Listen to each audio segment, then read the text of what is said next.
I will show you how to fasten off your work and weave in your ends. This is often carried out at the end of your pattern.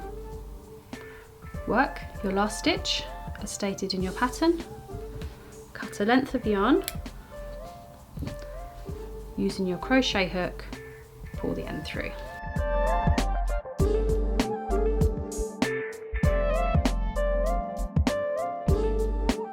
Thread through your tapestry needle.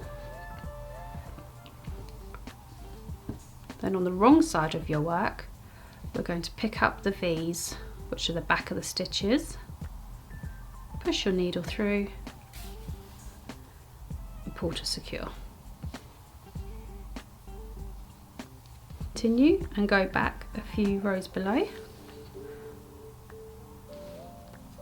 Continue doing this until your yarn feels secure, and then cut off any remaining yarn. You've woven in your ends.